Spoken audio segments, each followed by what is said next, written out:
people, enjoy Rory Crawford's pod.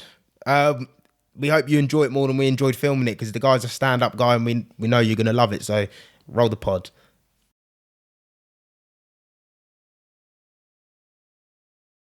But Michael, I remember watching Michael when I was getting into it, and I was like 17, 18, and he was like the one. He was a superstar then. So for him to come back now, he's like 37, Michael. So Why has he come back then? I think he just missed it. He just missed it. I mean, he had a long layoff, like 6-7 years. It's a long time, and then to come back, and I gave him a hard fight. He said, "Don't give me anyone easy." So I'll give him a tough fight, you know. So he's back on the July card. Is he meant to be good then? He's just tough. He's tough. He's game. He spends a lot of time in Thailand as well. Yeah, it's fine, yeah. Yeah, he looked alright, man. Luca, like, just game. He was cut open and he was still coming forward. Yeah, like wiping the blood. This guy's gonna be something. Yeah. Well, the doctors charge me on stitches. So when I get a doctor in, a lot of the Thai shows they don't stitch. So I make sure that, because I know a lot of people get cut, I don't want them to go into A&E. I'd rather pay the money and get them stitched, because he had so many cuts, it cost me a fortune.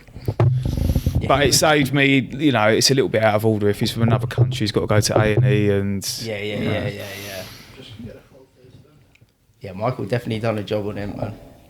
You don't realise how much them elbows impact either, because you watch them, you're like, oh, and the next thing you know, you just see a gash, and you're like, McGowan always gets split open as well with elbows. Yeah, he got a nice cut. He got a big one. But that show, yeah, like you were saying, that was our first one. It was like, I was sitting there and I was thinking, wow. Like the sparkles coming up and everything. And then the best thing about it was, because they have the big TV, and I think it's Leapfrogger connected to the TV. So it's like a proper... It's like being at the O2, like we the actual nearly O2 didn't have that screen, but I was like adamant. I said, we need that screen, because it's going to be the game changer. And it worked out, it did. So even though it costs a lot of money, that's got to be there every time now for us. Yeah. Do you not think though, when you invest into something like that, it builds your product a lot better? It's your brand. You can't cut corners, you know. I've said this to people many times. For me, starting off, it was get the brand to a certain level. I'd rather take less money, less profit, but make sure everyone goes, oh, do you know what? That's because eventually that'll work out the better for you. That's what I respect with you, because like I said, when we watched the boxing and stuff afterwards, we were looking at it like, they put minimal effort in there. They're charging more money than you are. It was like... A lot of promoters, they just want the quick cash and yeah, in you and can out. see you've got like the passion for it. You go, otherwise you won't last. You're not going to last. So it might echo a bit. Yeah, well, after watching that event, boxing's just like... Yeah, I'm glad we converted you. Good, yeah, it means we're doing our job. And it's the one sport, like I'm going to speak to Katie about this as well tomorrow, but it's the one sport where in every other sport, football, you always say, oh, the men are better than the women. The men are better than the women. The men are better than the women. In Muay Thai, everyone's like, the women are more savage than the men. Yeah. Like, they're toned up and they're absolutely kicking lumps out of each other. Yeah. And it's growing. 20 years ago, you didn't really have a lot of women fighters. And now there's some really good women coming through. What is the titles of things? Because I was trying to... like Tom was trying to explain to us, but I'm still confused on it. Outside of one championship, what is like the next best title you can have? You just get different sanctioning bodies. Yeah. So you'll get ISKA and WBC are the two most recognised. So WBC probably at the forefront, but you'll just go down as if boxing would. You'll get your world champion, European, Intercontinental, British, English. You can get Southern Area. So they're the two sort of main. But you've got so many sanctioning bodies now that, you know, people making up their own titles, and you get this a lot on shows. But they're the two. If someone says ISK or WBC, I would say they're the two they're the So most recognised. is ISK more kickboxing? Kickboxing, but they do both. So you've got kickboxing titles for them, and then you get Muay Thai titles. But WBC are just Muay Thai. But then obviously you've got WBC boxing. So everyone knows the green and gold strap. That's the one that everyone wants to get. Because I've seen that about as well. Yeah, we got on the York Call card, we got 2 WBC titles on. Yeah. It's because that Ella Rose, she won a WBC. Is that name Ella Rose? Something Rose. She had the plaits, and she was fighting that small girl with the bald head. Oh, Alex Rose. She's fighting for European. Yeah, she's... WBC now. Oh, she is... Yeah. Wow. Yeah. She is good, man. Said this, give her a year, she's going to be the one in the UK to beat. Yeah. Yeah. What, like go all the way? Yeah, I'm pretty good at like analysing people and going, yeah, give that person a year or two. Like Mario Alvarez, the Spanish guy I got over. I was one of the first in the UK to get him over. I've had him on the show 5 times now. And he's going to be a superstar. Did he fight last week? He fought on the last York Hall one that you was at. He fought a guy called Kenneth Cruz, but he was on right at the end. He beat Dan McGowan on one of our other ones. Oh, yeah, that was the Dan McGowan's Spanish first guy. fight back, yeah, first fight back. Really tough fight to take, first one back. But you can tell with some fighters, you just know it's like a weird sixth sense you get with some of them, you know. Yeah. But yeah, he's good. He's really good. He's coming back for next week, so he'll be on. He's going to be on next week's one? Yeah, he's going to be on next week. There's some fight. Is he off the fight, Mike? He's off. Yeah, he broke his hand. Oh, because I thought he was thingy him, wasn't he? Yeah, he was headlining. He broke his hand, so he's going to come back on the July one when he's healed up. So it's a shame, but it happens. There's still some big fights on there anyway. So what separates a good fighter to a great fighter? What kind of things you look for? It's like probably going back to like saying about Jonathan Haggerty. Sometimes you get people that are just a bit special. And you just know, and it doesn't come around that often. You get plenty of good fighters, you know, but when you got someone that's just a little bit special, it comes around every now and again, yeah. And like with him, when he was a kid, he was just like, he's going to be something a little bit different. And he was, you know, he is now. He's obviously one championship superstar. So it's a mixture of things, you know. It's obviously you need the talent there, the work ethic, natural ability, athletic, good mindset. It's like a combination of things. Yeah. You need really a concoction. Yeah, I always think, you know, it's that work ethic as well. I do believe in that. Hard work can beat talent if talent isn't working. I've seen a lot of people with talent. That's a good quote. I like that, because it's so true. Seen a lot of people with talent and not go as far as what people thought because they just don't put the hard work in. But then I've seen people that haven't been as talented because of their work ethic. They've just sort of gone like this slowly, you know. What was it like for yourself when you first started fighting? What got you into the scene, like the Muay Thai scene? For me personally, so I've always been into sport, but my sport was football. I always played football, so I played right up until I was about 15. But always liked martial arts, always liked boxing, done quite a bit of karate as a kid, but football was my thing. So I played up until I was about 15, and then I hit a patch for a few years where I was going down the wrong road, completely going down the wrong road, and I always believe in timing in life as well, and the timing was just perfect for me. I was about 18, and a friend of mine, he was about 10 years older than me, and they say he lived a bit of a colourful life as well, and I think he could see the route I was going, and he said, look, let's start boxing. So I'd always enjoyed boxing, so I was originally just going to start boxing. I said, yeah, we'll do it. So he called me up a week later. He said, we're not going to go boxing, we're going to go Thai boxing. He said, I've gone into this little hall. He said, I've looked in, they're elbowing, kicking, kneeing. I said, yeah, I'm down. But back then, I mean, this is like 17 years ago now, so it wasn't as big as it was now. So you didn't have one championship, didn't have Instagram, didn't have TikTok. UFC probably wasn't as popular as it is now. So I knew about it, but I wasn't that educated on it. And it was just one of them moments. I remember walking in and just thinking, this is it. This is gonna, like, it sounds really cheesy and I almost don't want to say it, but like, it saved me really, if I'm being truthful and honest. And I say it because it's true. And I know it's a cheesy thing, and a lot of people say it saved my life and this and that, but I wouldn't like to know where I'd be now if I hadn't taken that route. So for me, it was a game changer. Like more younger kids need combat sports though, because there's a stigma around it. Like parents sometimes feel like their kids would be more violent, but I don't understand. Yeah, no, it's if it's done correctly, it's discipline. You know, it's going to teach you discipline. It's going to teach you life values. And for me, I remember walking in there with never a really cocky kid or sort of had a really big ego, but I went in thinking, I could have a little bit of a fight, and I got humbled really quickly. really, really quickly. I had, sparring with people that probably a stone lighter than me, thinking, get the better of him, but absolutely getting the shit kicked out of me, and then that humbles you very very quickly. And I'm just so glad I walked through them doors when I was sort of 18.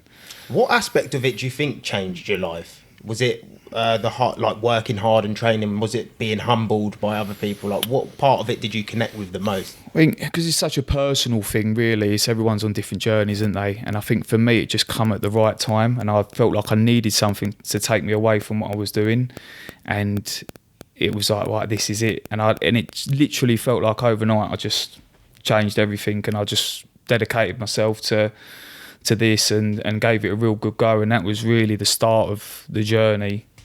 Was you at the gyms around here in Dartford? So funny enough, it's in a hall about 5 minutes from here, and it was just a pad work class. Yeah. It was just a pad work class, and I went with this friend of mine that was a bit older, and probably done 3 or 4 months, but there wasn't any fighters or anything like that. It was really like basically like a keep fit sort of thing. So he said to me, look, what do you want to do? Do you want to fight? I said, yeah, I want to give it a go. So I knew there was only one place to go, and that was Keddles Gym. And funny enough, I lived a stone's throw away from there, but Keddles is renowned for having world champion after world champion, not just in Thai boxing, but K1 boxing, MMA. You've had guys that have gone to UFC, world champions in Thai boxing, so on and so forth. And it was literally a stone's throw away from my house, and I knew a lot of people that trained there. Beneath all this, I went to school with as a kid, so I knew a lot of people that trained there. So I remember just walking in and just saying to Alan Keddle, like, what have I got to do to fight? I want to fight. And he just basically told me, he said, look, you come in, you do these classes, you make sure you do your running, your sparring, and then you start off doing your interclubs, and we'll go from there. And that's exactly what I've done.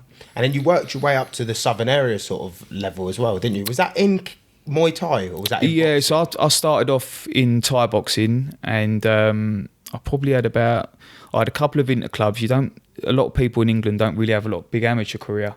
Some countries like Spain and other places like that, you have people that have 50, 60 amateur fights, and it's not unheard of.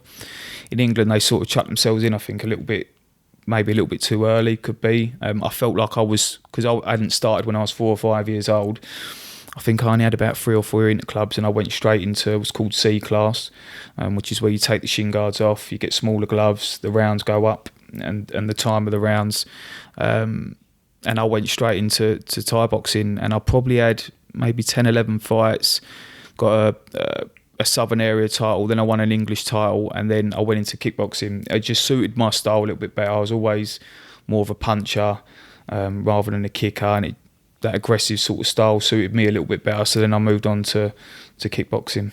What was it? That's why I was thinking that as well, because I was getting confused when I was watching some videos. Like some of it's Muay Thai and then some of it was kickboxing. Yeah, I mean, on our shows we have Thai boxing and kickboxing. It's just a difference in the rule set. And what is the difference between the rule set? So if you're talking about full Muay Thai rules, which is A class, you're elbowing, which you can't do in K1. They're 5 3-minute rounds, which in K1 are normally 3 threes, unless you're fighting for a world title or European title. There's clinching in Thai boxing. You can't clinch in K1.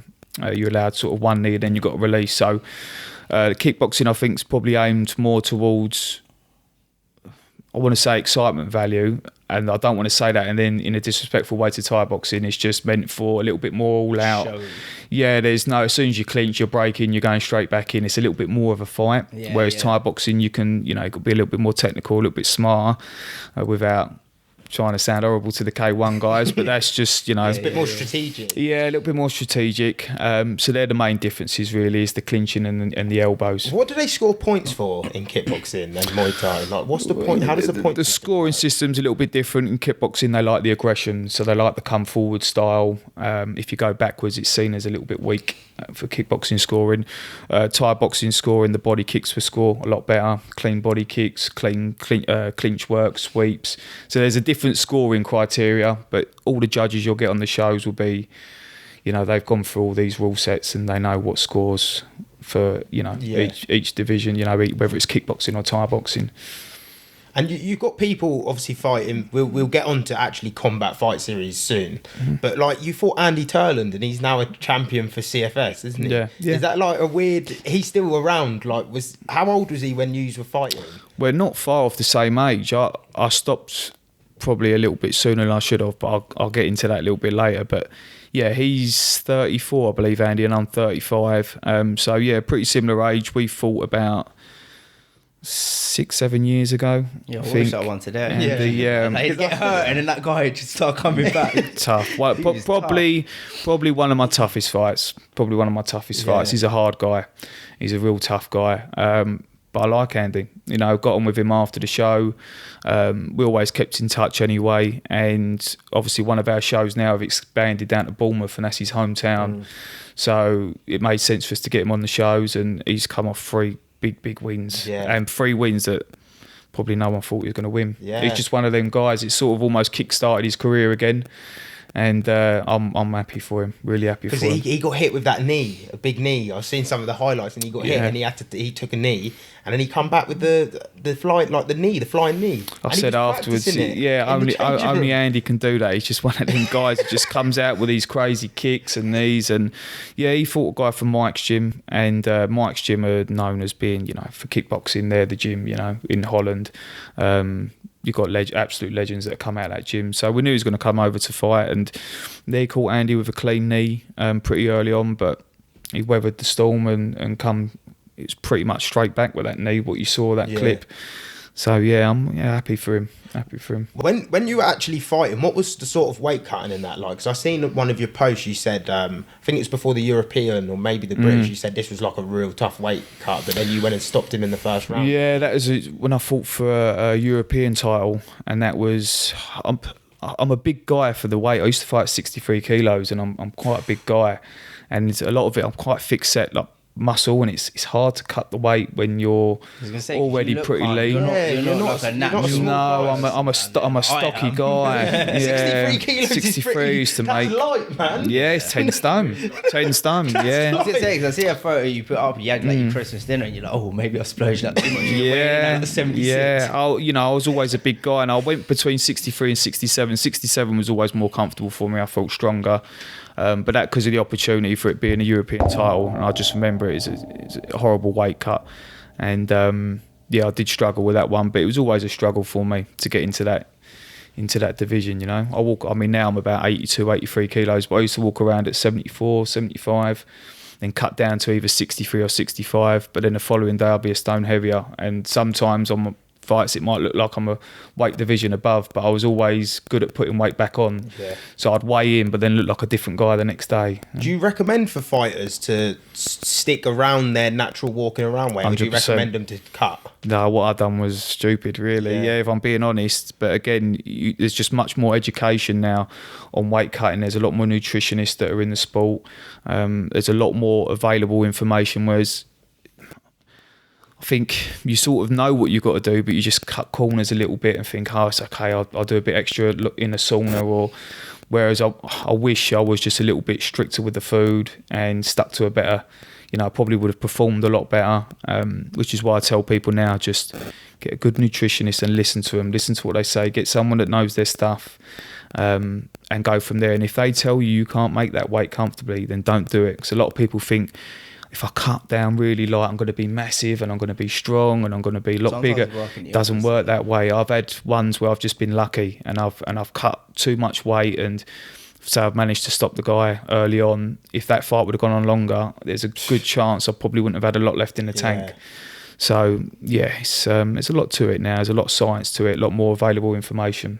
Because I see that a lot with not so much around this area, but in Luton, that the fighters, they don't have a nutritionist in that, and they're kind of trying to do it on their own. I just think if you're going to be a professional athlete, you may as well put some... I know it probably costs a bit as well to have a proper nutritionist, but it's probably worth it for the longevity of the career. Of course, and just for long-term health in general, like I don't do Thai boxing anymore. I do a lot of CrossFit and compete in that sort of area now. So for me, I went and got a nutritionist again, and because... That's very demanding. Because my calorie intake now is a lot higher than it was when I was fighting. So my body changed, and you put on more muscle, and if you're not feeding your body right, you're not going to perform right. So just because I wasn't doing Thai boxing anymore, it's still, even if you're not competing, just for general health reasons, you should, know what you've got to eat properly and make sure you're getting all the right stuff for the energy that you're going to use for whatever you're doing. Like you said, just fueling right. That's mental, because a lot of people don't fuel right. I'll get some people now and their weight cut is not eating for 2 days. It's not, it's dangerous. It's really dangerous. And some of these guys will do 10 kilos in a sauna, and it's just not good. It's not good on the body, and there's so much information now. Off your life. And is there a lot of weight classes in K1 and Muay Thai? Because I know in the UFC the weight jumps are pretty big, like it's 55, 70, 85. Like they're big jumps. Yeah, I think that's the sort of complaint a little bit on one championship, that there's not enough weight categories because you've got to weigh in hydrated. So the way you'd weight cut that some people would use in the UK, you won't get away with in one championship, because if you fail that hydration test, you're not fighting. So they're asking for more weight divisions, but it's a little bit more flexible. Unless you're going for a title with Thai boxing, you can make catch weight fights. So I could make it at 65, 66, 67, 68, 68.5, whatever. If they're agreeing on that fight, then that's okay. If you start going for titles, you've got to hit that division. But it's a little bit more flexible in that way. But on the bigger shows, like one championship, I know they're trying to ask for new weight divisions, because the jump from 61 to 66 is quite a big jump. The hydration is quite complicated as well. Yeah, so we had condition, nutrition. And he was talking about it. I think he does Jonathan's nutrition as well. He seems like a really good guy, actually, really clued up. So he's there's a science behind it. You've got to, you've got to listen to these guys, and it's not my area, So when I get information from people like that, I try and soak it all up and listen to them, because it's it's their thing. And I think, it's good because it's designed really to keep the athlete safe. But I do feel that there should be a couple more weight divisions if people are struggling, because you're getting quite a lot of guys that are probably a bit too small for the bigger division, but there's nothing in between for them. So they've got to step up to, some of these guys that are cutting down a little bit. You're probably meant for better fights as well, probably. Yeah. But again, it's a, work in progress. They're quite new one championship. They're still early, like you said though, like even people with like bigger bone density, like obviously yourself, like you cutting down to a small weight, like I can't believe you made them sort of weights, because I bet you were still pretty big, but just diced. But I remember, going into a gym and I'd be like ripped, there's no body fat on, and people go, how much you got to go? And I go, 5 kilos. And they go, where? Let's get back in that sauna. And that was, a bad way of doing it. Bad, if I'm being honest with you, it was a bad way of doing it. And I probably, if I had my time again, I'd probably just stick at 67 kilos, something that I felt big and strong at still. And probably, but you make these mistakes, and I try and pass that knowledge on to other people now, and just say, sit at where you feel strong. Don't think that, I'm going to be this massive guy the next day, and if you can't make that weight, then jump up another weight. What was the key thing you learned from your time in fighting? Like just overall, like if you had to generalise it, like what was one key thing that you've taken with you? I just think respect, a lot of respect, but Muay Thai is a very respectful sport as well, and you don't really see like a lot of trash talking and stuff like that. I think it's a bad way, bad thing to say, but that might be why it's not got the media attention as big, because you get the boxing and the UFC and you've got guys chucking tables up in a press conference and stuff. You just don't really see that in Thai boxing. Very respectful. Everyone's got a lot of respect for each other, so you don't really see that side of it. It's kind of sad though, if you actually deep sad, it. Really. That's what people like. They want to see the commotion. It makes me say, well, what are you tuning in to watch? Are you tuning in to watch a good fight, or do you just want to see that guy talk shit about that guy and cause this big scene? What are you watching it for? That's what I loved about it. Tradition. You got the music going on. You got people dressing up. Yeah, it's it was proper. It's the one sport where the tradition stayed with it at every level. We're in England. This is like most of the fighters are English. They're wearing all the Thai stuff. The Thai music's playing. Like Andy, I fought Andy, and he's on the same show as me. We get on. I've had people that I fought, and then they've come and sparred weeks and weeks after. I had a guy I fought from Portugal, ended up moving to England. I brought him down to the gym and we trained together. There's no sort of animosity there. And you can gain knowledge of everyone. Yeah, of course. It's like, what am I going to really gain out of calling you this and that? And no one's getting paid big money. I think a big thing with these sports as well, like Muay Thai, K1, the records are not. People don't really look at the records too much. It doesn't, like, if you lose, it's not going to end your career. Whereas in boxing, it's like if they lose one fight, it's like their career is kind of over. Yeah. This is the trouble. I think a lot of people will be sheltered because they see it more as a business. So if a boxer gets beaten early on, it's almost like your career's over.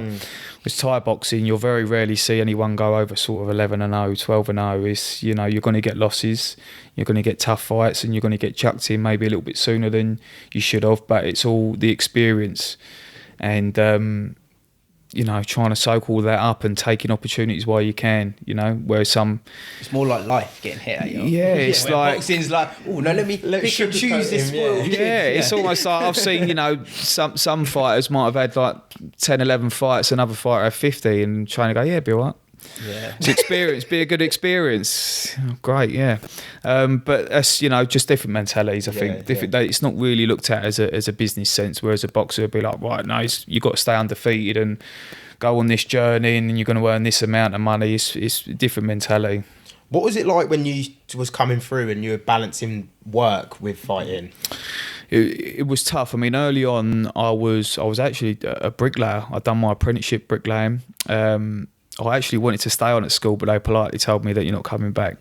So I went to college. My dad was a hog carrier, so he said, "Look, I'll get you an apprenticeship." What they actually said was, work with 3 different trades, and then you choose which one you want to work with. And the bricklayers were nuts, and I said, "I'm sticking with the bricklayers." They had a good time, and they was a little bit nuts. So I went and done an apprenticeship there.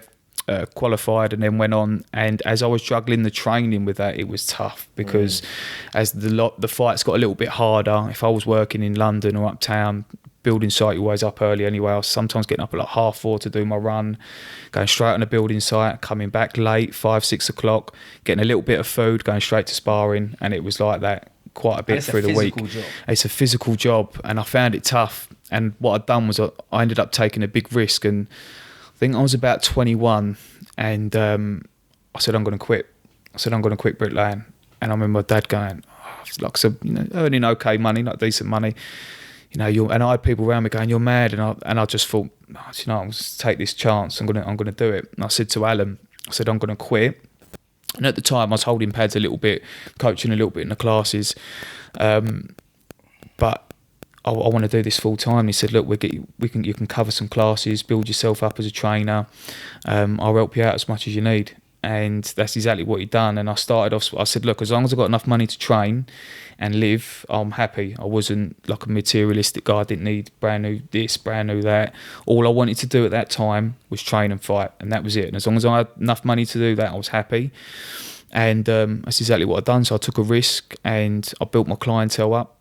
And that's how I done it. I just kept building it up. So what I found then was I could balance things out. I could go and train in the morning. I could go back, have a little sleep, go and do a little bit of teaching in the afternoon, little sleep, go and train again. I could, when you're working for yourself, you can do that. When you're working for someone, you can't.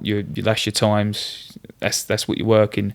So I just found it a lot easier to balance it up. Yeah, it sounds like a much better lifestyle. It's better for you to actually perform at the highest level. Yeah, better lifestyle. Like, if there was some weeks where it was coming close to the fight week, I'd tailor back on my teaching, and I'd just say, look, I'm fighting this week. I could tailor back on it, and you're pretty much living in the gym. I was in the gym 6-7 days a week, so you was really living and breathing it.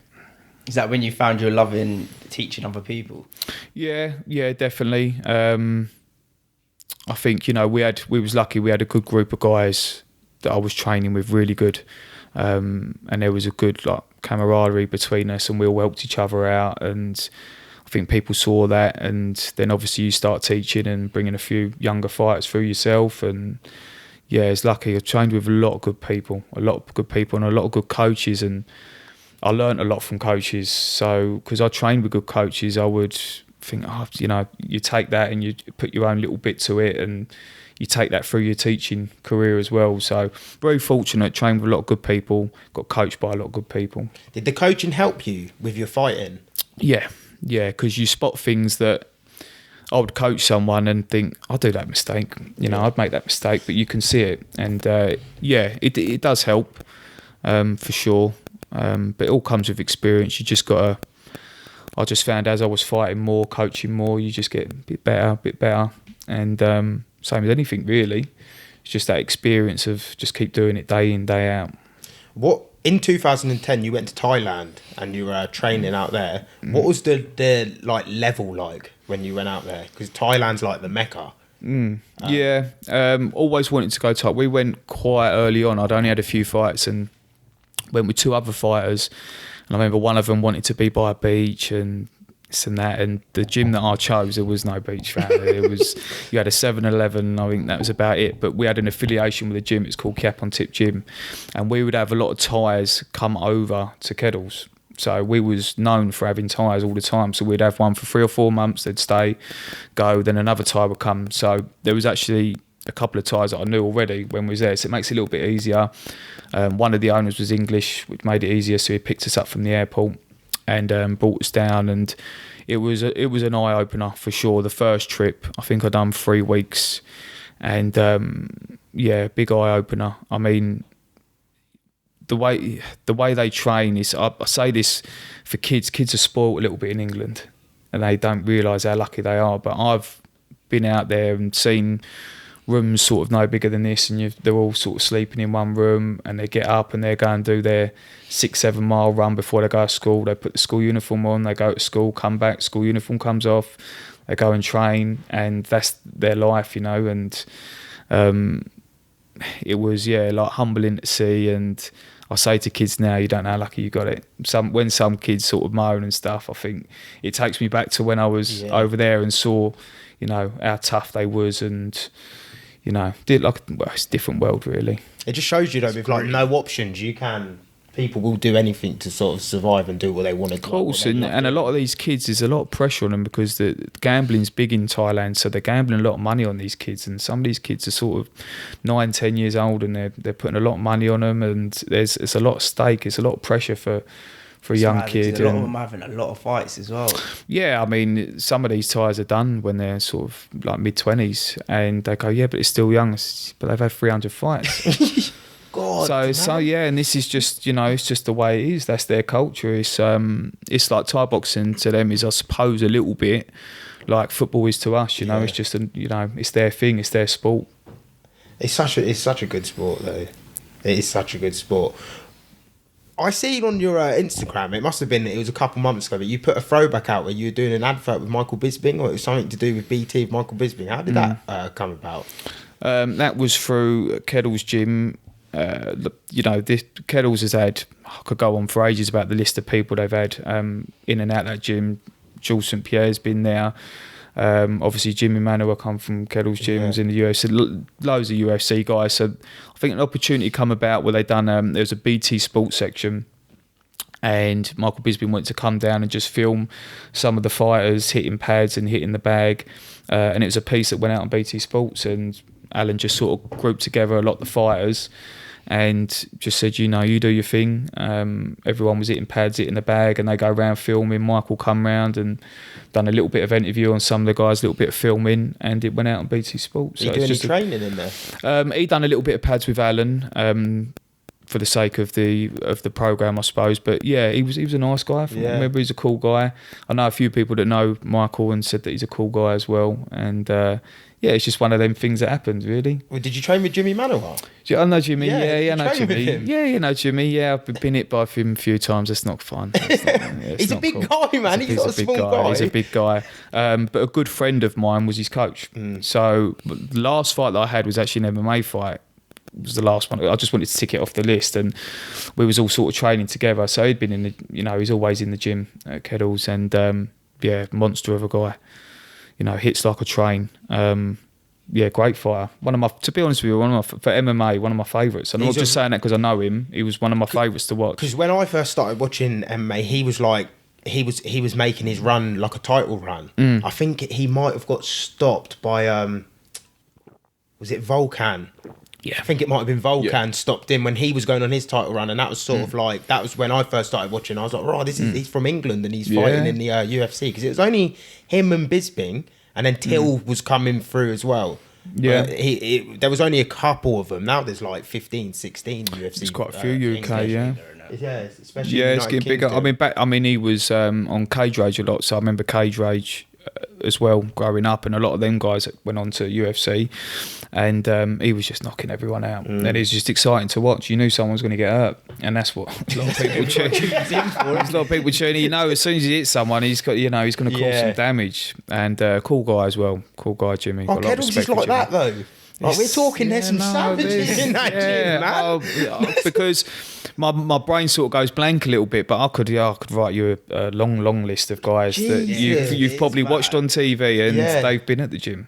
Why is there so many killers in the space? Do you reckon because it's gritty?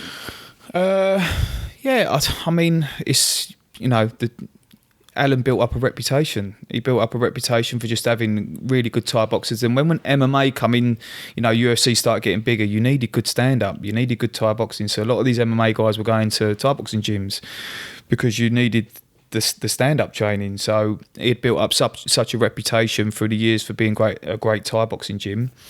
It just drew, you know, a lot of the MMA guys over, and guys that went on to UFC, Bama, Cage Warriors.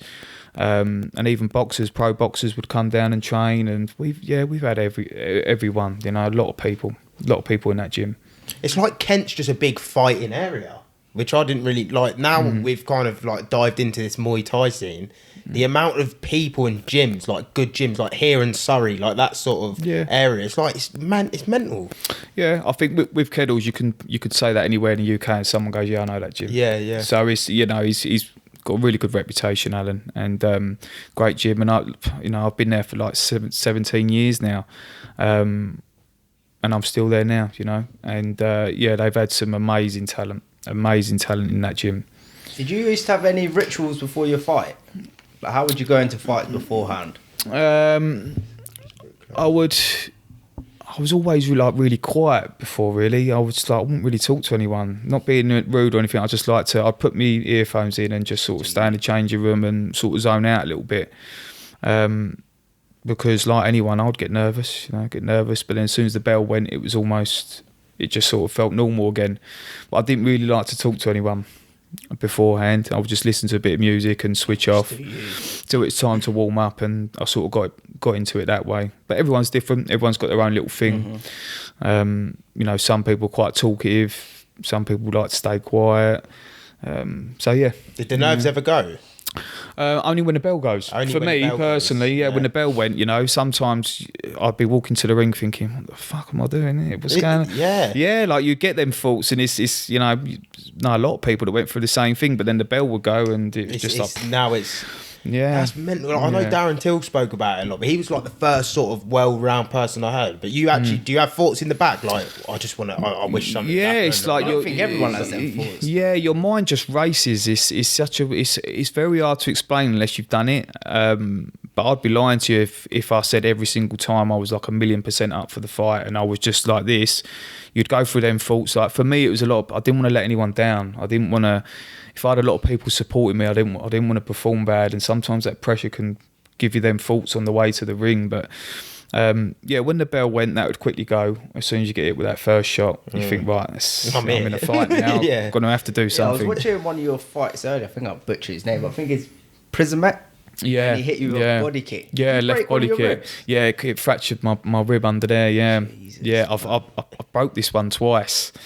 This one now, so I'm glad I'm not fighting anymore, because people will know I just keep going for that one. Rib, yeah, and it's just so you already broke it, and then he just kicked you. Broke it. Yeah, I'd broken before, and then he got in the same place. But it's just like a lump of like cartilage on my rib now. There's not much I can do with it now, but it never really repaired properly. But it's just one of them things. Is the body shots the worst ones to get hit with? I think so. Yeah, I mean, you get hit with a headshot, you can sort of,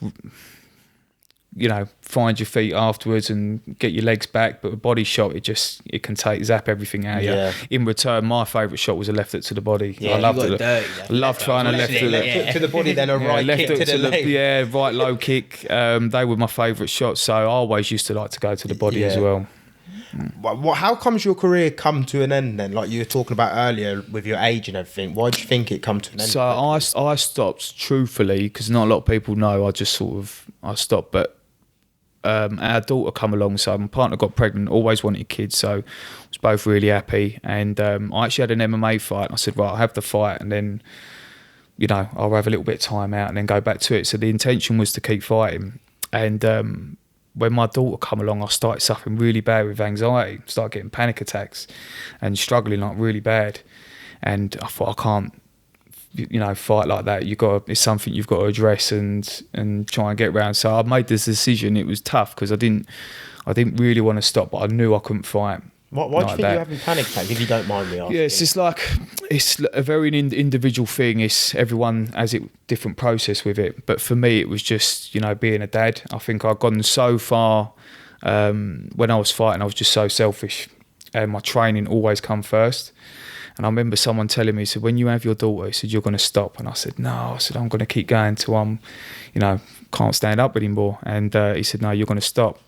I just remember holding my daughter and I was just like, I can't do it. It was just, I just started fearing everything, and it started triggering off panic attacks. And I'd never had a panic attack, and I remember my first one as clear as day. And anyone that's had a panic attack, they'll be able to tell you their first one, because it's like a scary sort of situation to be in. And I remember having it, and I ended up going to hospital because I genuinely thought something bad was happening. I was getting really bad heart palpitations and couldn't breathe, and everything felt weird. And I remember going into the doctors and them checking me out and said, everything's fine. I said, look, I'm telling you now, I know my body, something's happening.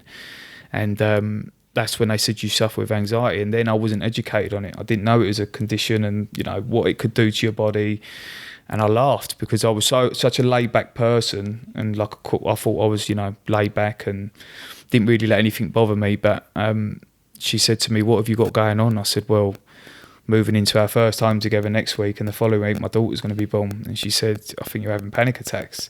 I think it's anxiety. So go to your doctors and do all the relevant tests, and done all the tests, blood tests, and had scans of my heart and CT scans, had everything. And I just couldn't admit that I had it. It was such a weird thing. Like I was just like, no, I can't, and it took me a long time. It took me talking 16 months, maybe a little bit longer, to finally just go, no, do you know what? It's that, So were they happening frequently then, a lot? I'd have them, but what would happen? You go into I could go into detail I feel like I could open up a YouTube channel back, because I've done so much education on it and reading and listening to people and having help from people, but you go into an anxiety cycle. So for me it was always health related, so I couldn't fathom how it could make your body feel all these sensations. So I would have days where I literally thought I was going to throw up, heart palpitations, I'd get numbness in my arms and tingling, and everything felt weird. I would feel lightheaded, dizzy, headaches, and I just couldn't get my head round how something like that could cause them physical symptoms. So you get stuck in a loop. So you're worrying about that, thinking that it's something serious, and I'm thinking I'm a new dad. I want, can't have anything bad happening. So you start panicking and worrying, and you just go into a loop. And once you get stuck in that loop, it's really, really hard to get out of it. When you're panicking about, a certain symptom or something like that, it's really difficult to get out of this loop. And that's basically what happened with me, and I got stuck into it for such a long time. I didn't even realise them sort of things could come around from anxiety. I didn't know. Just that the person you were. I didn't know. Yeah, and it was. It's like I can, because I'm sort of 4 years into it now, and I see now young people taking their lives and stuff, and I feel selfish for me not talking about it. So I feel like I should, because I could help someone. Someone could listen to it, and this could help them. Because I just thought, it's such a bad way of looking at it. I thought, I'm this tough guy. It can't happen to me, no way. And I felt like someone upstairs was looking down at me, going, "You think you're tough? Then go on and have a little bit of this and see how you deal with it." And I honestly think, that someone was sort of saying, "Well, see how you cope with this, then. See how because." 5-6 years ago, before I had it, I would have been the first person. I feel ashamed to say it, but if someone would have been struggling, I'd have been like, "Oh, tell them to man up, it'll be all right." Yeah, I think that's as natural. I think And it's such a like a man sort of thing to say, and it's such. I feel sort of ashamed to say it, but I'm just being open and honest, and I feel like someone had sort of just gone, right, well, you think you're tough, then have a little bit of this and see how you feel. And yeah, it's not great at all, and there's a lot of people struggling with it. A lot of people. How did you end up overcoming it? I think I still struggle with it every now and again. It's not something I don't think ever goes. You just learn to cope with it a little bit, and my thing is I don't talk. I don't really, if people go to me, "You're all right," I go, "Yeah, fine." But I could be, having a really bad day or struggling, because I don't talk about it, and I'm like a silent sufferer. So I will, and I can, something can trigger it off. I can feel something in the body not feeling right, and I'm thinking, what if that's something really bad? And then all of a sudden your mind it automatically takes you to a worst case scenario. So when you have anxiety, it's like unwanted adrenaline.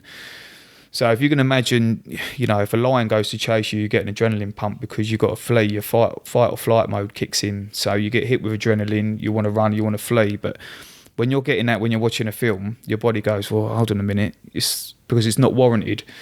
So you can be sitting there watching a film and you feel a little bit dizzy, a little bit like that, and your mind just automatically goes to worst case scenario. It's just such a mad feeling. I know there'll be people that are watching, if they do suffer with it, they know exactly what I'm talking about. And if you're not careful, you get stuck in this loop of just constant worry. And that's what it was for me. Everyone struggles differently with anxiety.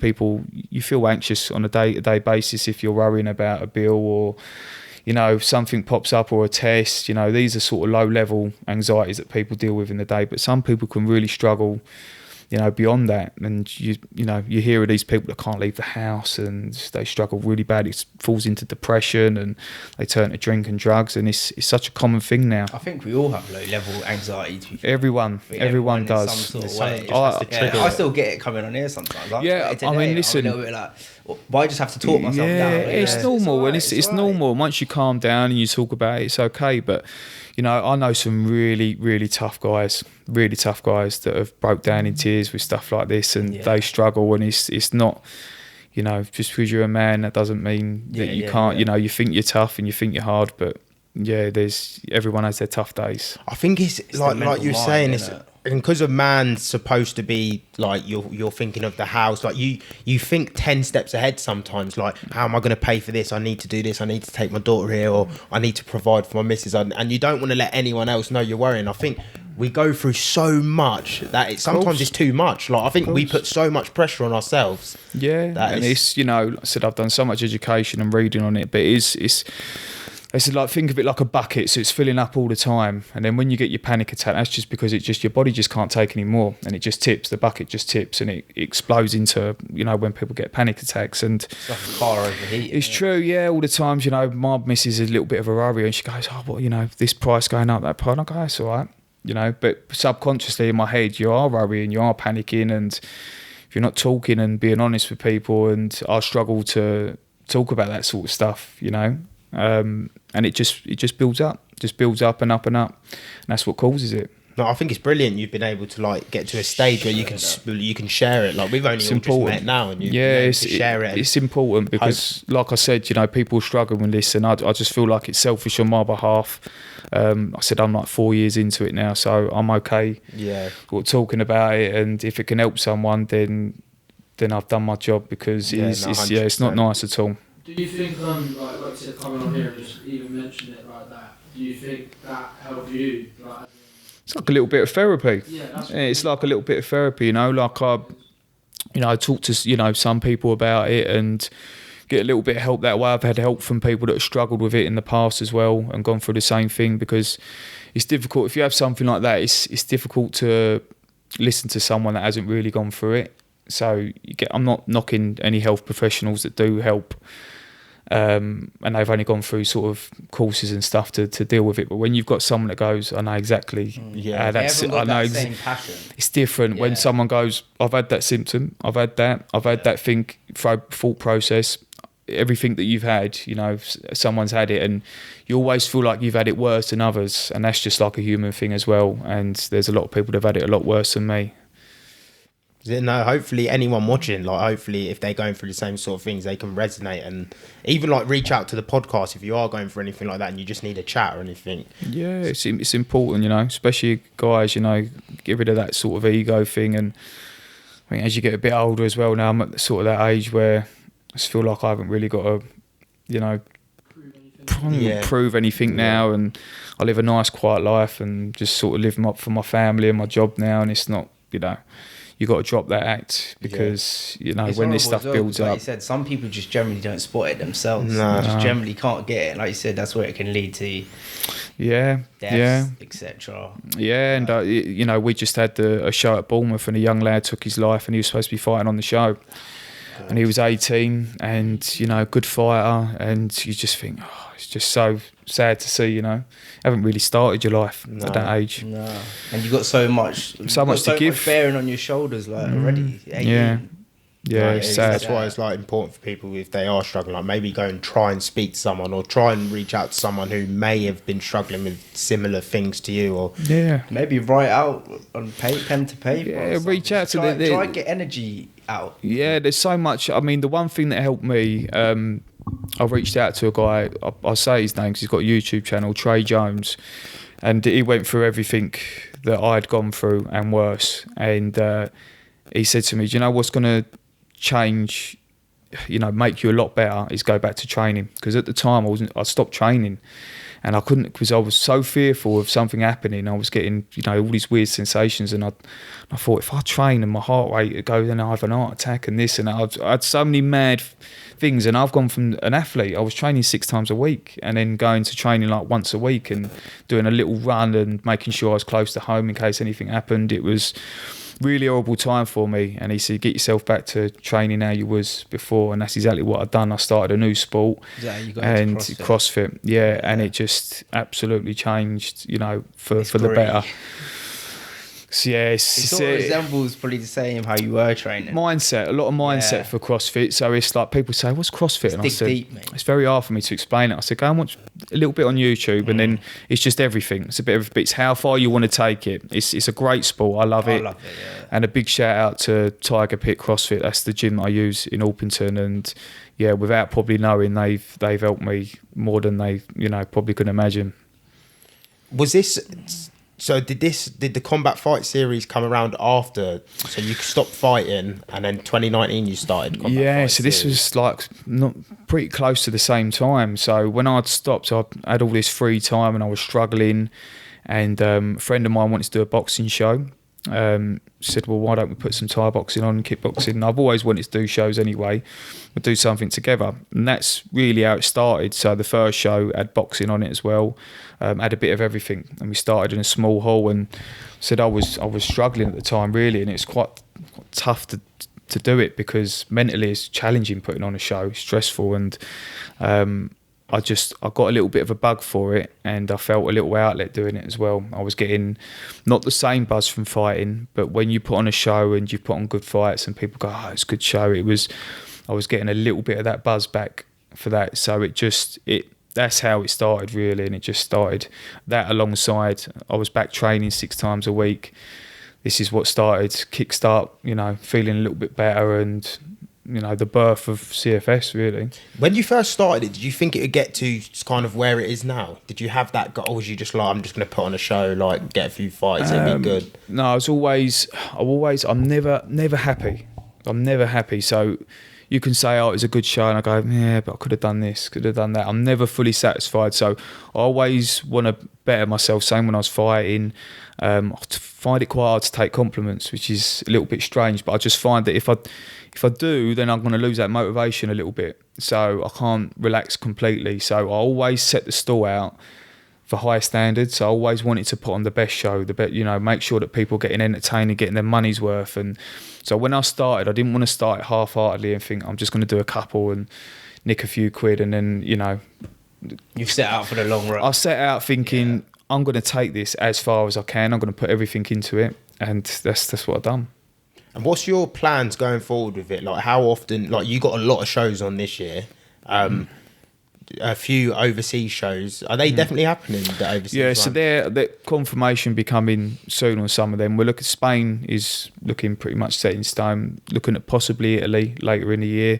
The one that everyone wanted to go was the Dubai one, so I'm still working on that.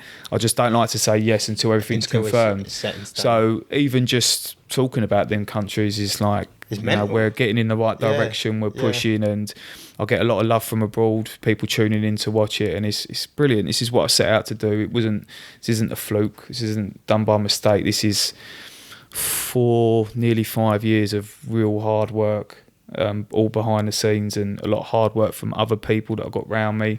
So yeah, it's not a fluke. I meant to do this, you know. Yeah. It's good because there's like a big connection of you as well, because you got Leapfrog Fight TV as well. I'm sure you sell the gloves and stuff like that. Yes, you've got Notorious who do the gloves, and Leapfrog, them two are sort of combined, and them two, they're both our sponsors and great guys. Alex and Arme, big shout out to them because they're great guys and they're passionate about the sport. Yeah, they just love Muay Thai. Love the sport. They just love K1 Muay Thai, anything around. And they could see what I was trying to do with it. And when you get people on the same page and you've got the same vision, it makes the work so much easier because everyone's on the same page. So I knew what I wanted to do with it, and everyone's on the same level, and it just made it a lot easier for me. If you were doing the Dubai one, when do you reckon you would be pushing it towards? More towards the end of the year? Always towards the end of the year for someone like that, yeah. It's hot in it as well. Yeah, and same with Spain really towards the end, because we've got quite a few shows in the UK, and we're expanding a lot in the UK, which is great. I mean, when we started off, we've done, I think our first year, we either done 2 or 3 shows in the year, and now in the UK we'll do 3, 4, 5, 6, 7. So it's up to 7 in the UK, and then obviously the abroad stuff as well. So in the course of sort of 4 years, just over 4 years, it's getting to where I could see it at the beginning. Is this like full time for you now? No, so I still coach. I love coaching, but it's the days of me doing 40 hours a week PT and are pretty much gone, because I just physically can't put the time into the shows. Take up a lot of time. It's funny, like people think that you just turn up on Saturday and the show's done. Like they don't see it as well. Like my missus goes, "Have you been to work today?" And I said, "I'm working on the show." "No, but work." And I go, "It is work." I said, I don't just turn up on the Saturday and like everything's up and done. It's like a lot of behind the scenes stuff, and you're answering emails, phone calls, really, all the time. And there's a lot of stuff that people don't see what goes into putting these shows on. And you've got one show in front of you, but you're already, my mind's thinking of the next one. Who can I put on that one? It's constantly racing. Yeah, you have to be like that with them. So for me, it's I can't do that many PTs as I used to. So I've sort of cut that in half. But I'm still coaching. I've still got a few fighters that I like to coach, and still got my regular PTs that I train. But I'm at a good position now where I can sort of balance it out, and it's nice. I enjoy it now because I can go in and coach 3 or 4 hours and then go off and do something else. It splits the day up a little bit, and I like to keep doing different things as well. I don't, Is it hard for you? Because I know you got, obviously, like you said, you went to school with Bernice. When you've got them sort of people on a show or people you're PTing and that, is it hard for you do you have a bit of bias when they're fighting? No, not really. Like, I've got all the confidence in them. Like Bernice, I'm not just saying it because she's my friend. I consider her as the best female that's savage. If I'm being honest, and it sounds like, you're going to say that. I've known her for 22 years now, but she's just amazing. So I was always confident in her ability. So when I matched her, I was always confident, and she don't really need me to sort of tell her what she knows. It's embedded in her from such a young age. She's been doing it for so long. So never anything really like that. It was never like, I've got to give you an easy fight because never like that. I've always, made sure people get matched fairly and make sure that it's, you get a tough challenge. And a lot of them guys, they don't want easy fights. They want to be tested. They don't want an easy fight, It's not boxing. No, it's not boxing. No, and this is what I love. Yeah, it's what I love about Thai boxing. This is not boxing. This is it's what I love about it. People want to test themselves, and it's what it's about. It's experience. What's obviously because you coach, you fought. What's a top 3 things for you that people should work on coming through as a fighter? Yeah. Hard work. I've always been a fan of hard work. Like, I hate people moaning. It's like my pet hate, like hate moaners. When people moan about it, it was always very black and white for me fighting. It was always, don't moan about it. You know what you signed up to do. Your body's going to be tired. You're going to ache. You're going to, there's going to be hard days and stuff. But just hard work. Just get on with it and keep going with it. You know what you signed up for. So I always tell people just work hard and don't take the easy route and be lazy and skip out on. Oh, I don't really fancy sparring today. Oh, I'm not going to do my run today. Treat it seriously because it's a dangerous sport. It's a very dangerous sport, and if you try and cut corners, you get caught out eventually. So for me, my first priority, always like to see people working hard. So I would say that as my main one. Number one. Yeah, for sure. Everything after that is. Because that's like my main thing. I don't really look past that. It's like if I see someone come in and maybe they're not technically as good as someone, or haven't got the natural ability that another fighter's got, but I could just see that they're working hard and they're listening. So if I'm telling them something, they're listening to what I'm saying, and then I go and look, I have a sneaky little look, and they're practicing something I've just showed them. That to me is that's satisfying. I think you've got something there that some guys maybe don't. That's like the bare minimum. Like that's the base. That hard work. You need that hard work. You need it. And I've seen a lot of people, like I said, like talented people that have not done as well as what people thought just because they haven't really worked hard at it. In regards to the combat fight series, obviously you started in 2019. What was it like for you when COVID hit? Because obviously that's like massive smack there. Everything stopped.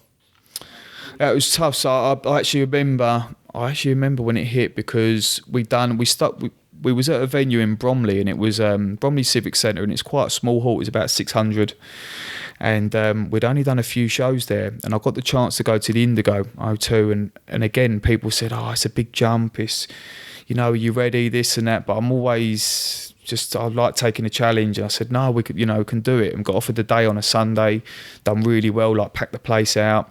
And this was as COVID was hitting, and I remember people talking about then, saying about lockdown. At first I thought, no way is it going to happen. I just thought it was, but other people must be thinking the same, thinking it's never going to happen. It's madness. You can't lock everyone up. Because so I didn't actually think it was going to happen. And we literally had the show in March, and I think it was only about 2-3 weeks after we was in lockdown. I couldn't believe it, and I literally couldn't believe it. We just managed to get that show out, and it was frustrating because a lot of these fighters probably struggle a little bit mentally as well, like what I touched upon before. And when you take their training away, they're going to struggle. And I was speaking to a lot of fighters, and they were struggling because they couldn't get in the gym training. And all amateur gyms were shut, weren't they? All the gyms are shut, so they wasn't training. And okay, you can go for a little run, but it's just not the same. Yeah, some people mentally can't. It's not the same. Yeah, and I said as probably a selfish point of view, but I was just glad that I wasn't fighting at that time because I would have really struggled. And I had my family with me, so I was sort of content a little bit. But some of these guys are in their prime and they need to get out and fight, and that it was taken away from them really, and they struggled a lot. So it was a tough period, but it was a period where it was completely out of our hands. So it was almost like probably I didn't have that much of opinion on it because our hands were tied. There's nothing we could do. So when it did eventually start to open up again, even in that lockdown period, I was planning. I wasn't wasting my time. I was on the computer and I was planning, thinking, well, I'm going to make that match. I was already thinking ahead of when it's going to eventually open up. And basically what happened, we just had to ride it out, wait for everything to open up again, and just get back on with it. Did you have to put any measures in place when you did do your first one back? I think our first show back, we done a show at Fairfield Halls, and there was a couple of measures. I think they was talking at the start about wearing masks, and I remember saying to him, it's not going to happen. Yeah. You're not going to get 1,500 people wearing a mask, sitting down watching. It's just not going to. And eventually, I think that just got wiped out, and the guidelines were such that it just sort of run as, from what I can remember, it just run as normal. Yeah. So we were just happy to get back to. No, make a difference. 15 people all in one arena wearing masks. Yeah. Well, I just sort of said like, don't be surprised if you see 15 a mask on the floor, where people are just gone like that, and I can't tell them to pull it on. So yeah, it didn't happen in the end, and from what I can remember, it just sort of went back to normal. Is there anything? Have you got any young talent to watch out for now? Yeah. Yeah, I mean, coming through, we're a little bit spoilt for talent now. I think in the UK we're getting a lot, and it's great. Like, I love seeing it. Like, there's so much talent coming through, which is great to see. If I go back to Jonathan, I mean, he's one of my favourites in the UK because I've seen him grow up from a kid as well and seen what he's done.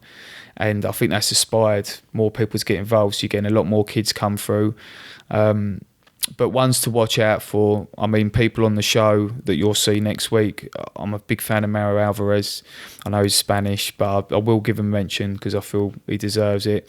Alex Rose, I think, is one to watch as well. Female fighter. You both saw her fight. Yeah, I think, in the not too distant future, she's going to be one of the names to beat. So, yeah, I mean, there's loads coming through, like on the kickboxing scene. Tom Kirk, not just saying it because, I have a part to play in his training, but I think Tom's got a future ahead of him just because of his mentality. Yeah. Yeah. Did you ever hear the story? No. We had him on and he was like, he's so competitive, and he was creasing me. He was like, I'm so competitive that when me and my missus put the bed sheets on, I race her to do the buttons and she don't even know I'm racing her. Yeah. It don't surprise me, but I think it's genuinely like I take my daughter to bowling and my missus would go, put the lanes down. I go, no. She'd say, put the lanes up. And I said, no, put them down. And I'm trying to beat my daughter. She's only 4. It's only 4. And I said, no, she's got to learn. And she'd go, Daddy. And I said, no, I'll beat you first square. And she might start crying and I feel a little bit bad. I said, look, you've got to learn about winning and losing. Yeah. So I think it's... fighters, a lot of fighters are very competitive. I'm really competitive. I can't lose at rock paper scissors. It's a bad thing. Well, it's a good thing. I think it's a good thing. It's probably been a good thing for you. CrossFit is a really good thing. What I like about CrossFit is it's catered to all different types of people, so you can take it as far as you want. So there might be a workout on the board that some person might look at and go, I'm never going to be able to do that. But because you can scale it down so much, you can scale it to someone else's ability. So you might get someone in that class that's 60 years old. Now, they're not going to do the same level as a 20-year-old person. So that's what I like about CrossFit. It's so scalable. It's like a community together. Yeah, mentally, I like to go in a dark place. I'm a little bit sadistic like that. And I like to go into like a bit of a pain cave. And I enjoy it, where some people couldn't think of anything worse. Yeah. But I like the long chipper workouts that are 40 minutes of pain, and I can sort of switch off and just sort of zone out, and so it suits me down to the ground. I absolutely love CrossFit, so yeah, it suits me, perfectly. Have you ever done any like marathon or anything? No, I think when the lockdown happened, all I could do really was running. So I've never really been a big fan of running. I always had to do it when I was fighting, but when the lockdown happened, there wasn't a lot else we could do, so I started doing long runs. And I'd done a half marathon for a charity. Someone that I knew's daughter unfortunately got cancer, and I'd done a half marathon to raise some money. So if it was for a good cause, I would definitely do it. But just for my own personal gain, I probably wouldn't go and do a marathon or a half marathon. But if it was for a good cause, 100% I would do it, 100%. Is there anything? I'm good. We got 2 like finishing questions that we like to ask. When it's all said and done for you, and you're older and you're sitting there and you got the grandkids and everything, how does Rory Crawford want to be remembered? A good question. Just as a good, honest person. Like, I feel like I treat people how they treat me, and I don't pull any punches. If I don't like something, I say it, and I treat people with respect. So just a good, honest person, someone that was motivated, hardworking. I like to be known as hard because I am hardworking, and made the most of life and treated people well. I suppose along them lines, if I had to. And this, go on, mate. Where do you see Combat Fight Series within the next 5 or 10 years?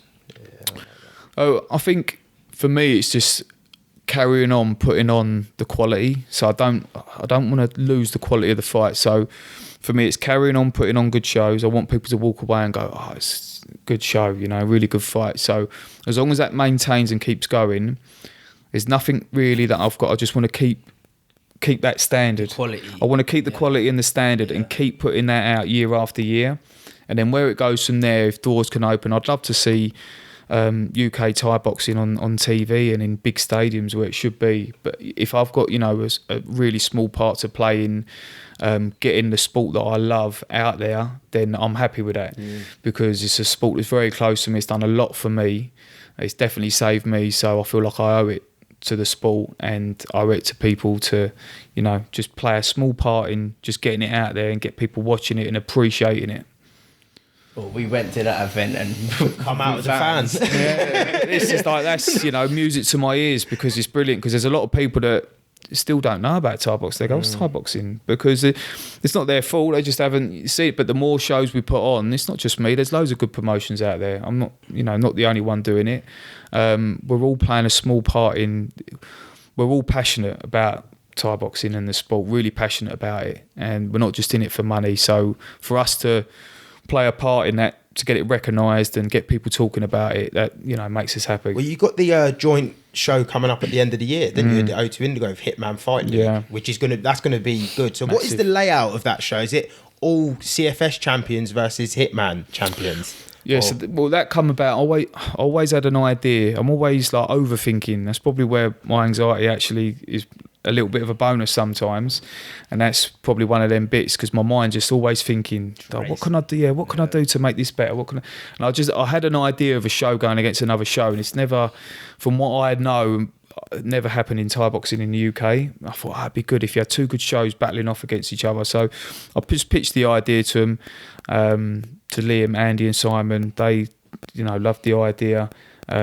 They've got their first show in 2 weeks, I believe, the week after mine. Then they've got a big one in June, so they'd have had a couple of shows by then, and we just got together, started throwing a few names in the hat and the big fights. I'm obviously not going to say it on here because I can't. Like massive fights, and I thought this is brilliant. This is how when you get two promotions working together, it's just we're doing it for the sport. We want people to look at the fight and go, oh wow, like that's what a fight that'd be, and that's, we're all in it for the same reason, and I think it's going to be massive. So it wouldn't necessarily be champion versus champion, it'd just be... Well, what we're going to do is keep it sort of maybe 5 or 6 of the fights where a lot of people know who CFS fighters are, they're established, they've been on there, and then you've got people that will be on their end that will be on their show a few times. So we're going to keep it a little bit like that for a few of the fights, so it's clear who's going to be their fighter and who's going to be ours, and pitch it like that, and then just have like a monster card around it, built around it. That is such a good idea. Yeah. Once on our podcast, it would be amazing if we saw like the UFC and Bellator go at it. Yeah. I know it never happens because it's so much bigger in their sense, but really I'm hoping that's what probably people thought about here, like thinking, it's what a good thing it would happen. This might spark ideas. Spark off an idea, It can work. You're going to show that it can work. And I just want to say it's my idea first. But it's why not? You want to spoil the I'll take it really personal, because if people paying a ticket, I'll put myself in their position. So I think, well, I'm charging £80 for a ringside ticket, let's say. I need people to think, that was worth the money. I hate putting on an under average card, and it's not what I'm in it for. So I want people to be spoiled and entertained, That's perfect. That's why it's so successful at the stage. Is that the passion. The finishing question of the pod, and this when we actually finally get a sponsor for the pod, this will be sponsored by them. So this is the finishing question of the pod, and it's your most euphoric moment in life so far. I haven't got to think of it. It's the birth of my daughter. Yeah, I haven't even got to think about that. Obviously, from a professional point of view, I can give you a different answer. But in life in general, it's the birth of my daughter. It's just like an amazing experience that I can't put it into words. No. I literally can't put it into words. And then now from we'll go professional as well. I remember winning my first title, and that was special. I think that first belt that you get was I'd come off a couple of losses, and I went to Thailand and I trained really hard, and just winning that first belt, and that actually for someone that don't really show a lot of emotion, it actually choked me up a little bit when I got that belt. And then ones after that, I was never really interested in belts, and I was more interested in the fights. But that one fight there, I just remember getting that title and thinking, it stayed in my head. Yeah, it's one of them ones you. Yeah, your first belt. Yeah, it was a good memory. Mike's, anything on your list? Anything else? No, it was just one thing I was thinking, like, is there anybody in your life where you've like grown up and it's been like a real like massive influence onto the person you've become today? Like, if it's a trainer, family member, a friend or something?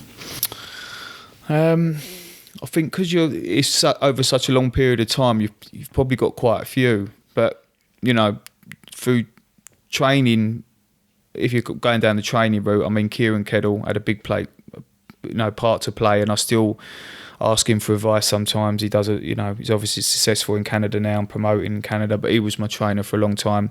Saab, Alan Keddle, from Keddles. So them three played big parts in my fighting, and still to this day, I still call upon them for advice. But it's you get a lot of people that sort of look up to people. I always tried might sound a little bit bad, but never tried to like admire someone too much. I always wanted to just be the best I could be.